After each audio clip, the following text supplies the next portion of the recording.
Guys, গ্রামের পরিবেশে যে একটা বিশেষ সৌন্দর্য রয়েছে সেটা তোমাদের দেখাচ্ছি।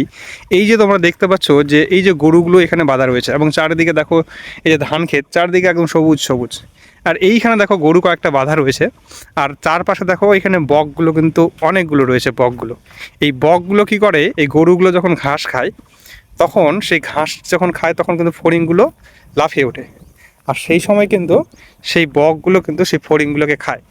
এবং এখানে কিছু জল আছে, তারা কিন্তু এই মাছের সন্ধানে কিন্তু ওইভাবে করে একদম চুপটি মরে বসে আছে। দেখো দেখো কতগুলো সুন্দর সুন্দর সাদা সাদা বক। আর এই যে গরু, দেখো গ্রামীণ পরিবেশে যে এত সুন্দর যে একটা সৌন্দর্য, সেটা তোমরা যারা গ্রামে থেকেছো তারা কিন্তু বুঝতে পারবে। দেখো কত সুন্দর একটা একটা দৃশ্য। দেখো এই যে বকগুলো, দেখো সাদা সাদা বকগুলো বেশ সুন্দর করে চুপটি মেরে আসে। এই দেখো বকগুলো উড়ে যাচ্ছে, ঠিক আছে। দেখো সুন্দর একটা মুহূর্ত। দেখো তোমাদের দেখাচ্ছে যে গরু ঘাস খাচ্ছে, এদিকে এই যে গরুটা, ওইদিকে মাঠে চাষিরা চাষ করছে। আর এই যে ধানগুলো, এই দেখো বকগুলো, এই যে বকগুলো কত সুন্দর। দেখো আর ওপাশে দেখো ওই পাটটাই হচ্ছে একটা বিল রয়েছে ওইখানে, সেই সুন্দর বিল, একদম দারুণ। এই যে বকগুলো দেখো, এইখানে যে গরুগুলো ঘাস খাচ্ছে, যখন খাচ্ছে তখন গরুটার পায়ের চাপে যখন ফড়িংগুলো উড়ে বেড়াচ্ছে বা পোকাগুলো, সেই বকগুলো কিন্তু সেই ঘাসগুলো পোকাগুলোকে খাচ্ছে কিন্তু। দেখো এইদিকে দেখো চারিদিকে সবুজ একদম।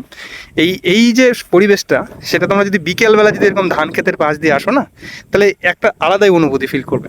কেননা যখন আবহাওয়াটা যখন আরেকটু নরম হবে, বা একটু শীতল শীতল হবে এবং রোদটাও খুব নরম হয়ে যাবে, হালকা হয়ে যাবে, তখন কিন্তু সেই লাগে এই দিকগুলোতে হাঁটতে। গ্রামীণ পরিবেশে এরকম কিন্তু হাঁটতে তোমাকে হেভি লাগবে, সেই লেভেলের লাগবে, একটা চরম একটা আলাদাই অনুভূতি ফিল হবে। দেখো সবুজ সবুজ চারদিকে খালি। আর ওই পাড়টায় রয়েছে, ওই দিকটায় রয়েছে অনেক সবুজ রয়েছে, দেখতে পাবে তোমরা। খুব সুন্দর একটা দৃশ্য দেখাচ্ছে। দাও আচ্ছা, এই পর্যন্তই তাহলে তোমাদের দেখালাম। তোমরা সৌন্দর্যটা কতটা উপভোগ করলে, তোমরা আর কে কে এরকম গ্রামীণ পরিবেশে বড় হয়েছো অবশ্যই কমেন্টে জানাবে। দেখো এই যে ধানে এই যে খুব সুন্দর লাগে। দেখো এই যে হাওয়ায় ধানের গাছগুলো যে একটা দোলা খাচ্ছে, এই যে দৃশ্যটা,